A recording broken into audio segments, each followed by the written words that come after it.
Hello viewers, আসসালামু আলাইকুম। আজ আপনাদের সাথে খুবই সহজ উপকরণে একটি কাবাব রেসিপি শেয়ার করব, যেটা আমরা একবার তৈরি করে পুরো মাস জুড়ে সংরক্ষণ করতে পারবো এবং যখন প্রয়োজন তখন ফ্রিজ থেকে বের করে খেয়ে নিতে পারবো। তো আজ আমি এখানে 4টা কাঁচকলা নিয়েছি 4টা আলু। কাঁচকলার উপরের এবং নিচের অংশটা এভাবে করে ফেলে দিব, পুরো খোসাটা ফেলে দিব না।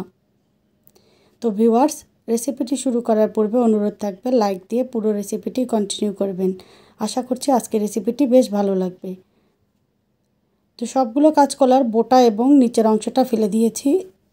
তো এখন চুলায় একটা পাত্রে পর্যাপ্ত পরিমাণে পানি দিয়ে অল্প একটু হলুদ গুঁড়ো দিয়ে দিয়েছি। তারপরে আমি সবগুলো কাঁচকলা এবং আলু দিয়ে দিয়েছি। এভাবে হলুদ গুঁড়ো দিয়ে যদি সিদ্ধ করা হয় তাহলে রঙটা বেশ ভালো থাকে এবং কাঁচকলা থেকে যদিও সামান্য একটু কালো ভাবটা আসে তাহলে সেটা আর থাকবে না।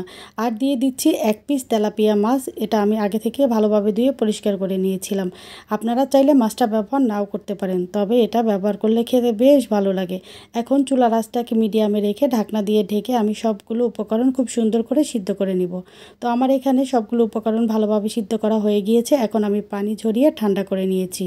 দেখেন কাঁচকলাটা কত সুন্দর করে সিদ্ধ হয়ে গিয়েছে, খুব সহজেই আমি খোসা ছাড়িয়ে নিতে পারছি এবং ভেতরে যে কাঁচকলাটা একটুও কিন্তু কালো হয়ে যায়নি। এভাবে খোসা সহ যদি কাঁচকলা সিদ্ধ করা হয় তাহলে কিন্তু কাঁচকলাটা আর একটুও কালো হয় না। তা আমি সবগুলো খোসা ছাড়িয়ে নিচ্ছি। আলু এবং কাঁচকলা সব খোসা ছাড়ানো হয়ে গিয়েছে। এখন আমি মাছ থেকে কাঁটাটা বেছে নিব, যেন একটাও কাঁটা না থাকে। তো মাছ থেকে কাঁটা বাছা হয়ে গিয়েছে। এখন আমি আলু কাঁচকলা খুব সুন্দর করে ম্যাশ করে নিব। এই ম্যাশ করাটা একটু ধৈর্য নিয়ে করতে হবে, যেন একটুও দানা দানা না থাকে। খুব সুন্দর করে মিহি করে তারপরে ম্যাশ করতে হবে, না হয়তো কাবাব তৈরির পরে এটা ফেটে যাবে। তো দেখেন আমি কিন্তু অনেকক্ষণ সময় নিয়ে তারপরে এটাকে ম্যাশ করে নিয়েছি। একটুও দানা দানা আমি এখানে রাখিনি এবং এটা কিন্তু বেশ আঠালো একটা ভাব চলে এসেছে। এই মিশ্রণটাতে কিন্তু একটুও পানি পানি ভাব থাকা যাবে না। তো এখন আমি আগে থেকে 1 কাপ পেঁয়াজ কুচি বেরেস্তা করে রেখেছিলাম, সেটা দিয়ে দিচ্ছি 4টা কাঁচামরিচ কুচি। এখানে কাঁচামরিচটা আমি বেশ মিহি করে কুচি করে নিয়েছি, বড় বড় টুকরো করে নিই। তারপরে আমি এখানে দিয়ে দিচ্ছি 1/2 চা চামচ লাল মরিচের গুঁড়ো, দিয়ে দিচ্ছি 1/2 চা চামচ হলুদের গুঁড়ো, দিয়ে দিচ্ছি উঁচু করে 1 চা চামচ গরম মশলার গুঁড়ো এবং 1.5 চা চামচ কাবাব মশলা। এটা আমি প্যাকেট মশলা ব্যবহার করেছি। এখানে কিন্তু আমি আলাদা করে ধনিয়ার গুঁড়ো বা জিরার গুঁড়ো ব্যবহার করছি না। গরম মশলা এবং কাবাব মশলাই অলরেডি এই দুটো উপকরণ আছে। তারপরে আমি এখানে অ্যাড করে দিয়েছি স্বাদমতো লবণ, আর দিয়ে দিচ্ছি 1 চা চামচ আদা বাটা এবং 1 চা চামচ রসুন বাটা। আর আমি এখানে দিচ্ছি 1 মুঠো ধনিয়া পাতা কুচি। আপনারা যদি চান তবে এখানে কিছুটা পুদিনা পাতাও ব্যবহার করতে পারেন। এখন হাতটা পরিষ্কার করে আমি শুকনো করে এই উপকরণগুলো মেখে নিচ্ছি। হাতে পানি থাকলে এটা কিন্তু পানি পানি হয়ে যাবে, তাই খুব সুন্দর করে এটাকে ভালোভাবে মাখিয়ে নিতে হবে। এই মাখানোর কাজটাও একটু সময় নিয়ে করতে হবে। এখানে কিন্তু কোনো পানি অ্যাড করা যাবে না। তো ভালোভাবে মাখিয়ে নিয়ে এখন আমি এখানে আগে যে তেলে পেঁয়াজ বেরেস্তা করেছিলাম সেই তেল থেকে 3 চা চামচ তেল দিয়ে দিচ্ছি। তেলটা দিয়ে আরও সুন্দর করে কিছুক্ষণ মাখিয়ে নিব।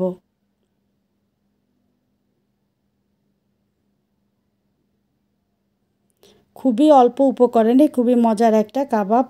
যারা এখনও এভাবে তৈরি করেননি একবার হলেও খেয়ে দেখবেন, এটা খেতে কিন্তু বেশ মজার। তো আমার এখানে মিশ্রণটা রেডি করা হয়ে গিয়েছে। এখন আমি হাতটা পরিষ্কার করে তারপরে খুব সামান্য তেল 2 হাতের তালুতে মাখিয়ে নিয়েছি। এখন আমি এখান থেকে মুঠো ভর্তি করে 1 মুঠো করে মিশ্রণ নিব।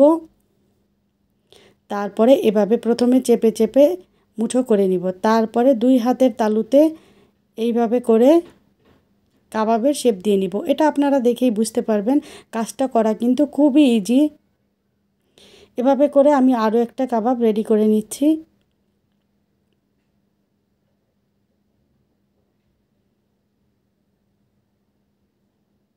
এটা মোটেও কোনো কঠিন কাজ না, একবার দেখলেই আপনারা পারবেন। তো এভাবে করে আমি সবগুলো কাবাব এখন রেডি করে নিচ্ছি। তো তো আমার এখানে সবগুলো কাবাব রেডি করা হয়ে গিয়েছে। এখানে আমার 20টার মতো কাবাব হয়েছে। আমি কিন্তু কাবাবের সাইজগুলো একটু বড় করেছি। যদি এর থেকে ছোট করতে চান তাহলে 23 থেকে 24টা কাবাব হবে। এখন এগুলোকে আমি ফ্রোজেন করব 4 থেকে 5 ঘন্টা। তো আমি 4 ঘন্টা পরে এগুলো ডিপ ফ্রিজ থেকে বের করে নিয়েছি। এগুলো কিন্তু ফ্রোজেন করা হয়ে গিয়েছে। এখন আমি এগুলোকে একটা এয়ারটাইট বক্সে করে সংরক্ষণ করব। তো এখন আমি 16টার মতো কাবাব এখানে রেখে দিব। এভাবে সংরক্ষণ করলে আপনার হাতে যখন সময় কম থাকবে বা হঠাৎ করে মেহমান চলে আসলে আপনারা খুব অনায়াসেই এগুলো বের করে ভেজে দিতে পারবেন। আর এটা খেতেও কিন্তু খুবই মজার। তাছাড়া বাচ্চাদেরকেও যখন তখন এগুলো রেডি করে দিতে পারবেন। আর বাচ্চারাও কিন্তু অনায়াসেই এগুলো খেয়ে নেবে। তো এখন এটা আমি ফ্রিজে সংরক্ষণ করব। আর এই দিকে আমি একটা বাটিতে একটা ডিম ফেটিয়ে নিয়েছি খুব সামান্য লবণ দিয়ে। আমি 4টা মতো কাবাব ভেজে আপনাদের সাথে শেয়ার করব। তো ডিমটা ফেটানো হয়ে গিয়েছে। আজ আমার কাছে ব্রেড ক্রাম্বস ছিল না, তাই আমি এখানে টোস্টের গুঁড়ো নিয়েছি। এই টোস্টের গুঁড়ো দিয়ে কাবাব বা অন্য কোনো কিছু ভাজলে আমার কাছে তেমন একটা ভালো থাকে না। এটা মন্দের ভালো, যেহেতু ব্রেড ক্রাম্বস নেই তাই এটা ব্যবহার করলাম। তো এখন একটা কাবাব আমি এভাবে করে ডিমের মধ্যে ডুবিয়ে তারপরে টোস্টের গুঁড়োতে কোট করে নিব। এই কাজগুলো করা খুবই সহজ ব্যাপার, আপনারা দেখেই বুঝতে পারবেন। তো এভাবে করে আমি সবগুলো কোট করে নিয়েছি টোস্টের গুঁড়োতে।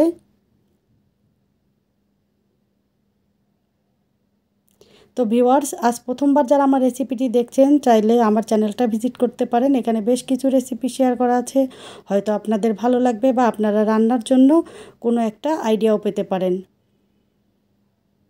তো এখানে আমি 4টা কাবাব কোট করে নিয়েছি। এখন আমি চলে যাচ্ছি পরবর্তী ধাপে।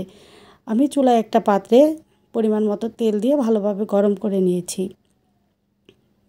গরম করার পরে এখন আমি কাবাবগুলো এখানে দিয়ে দিচ্ছি।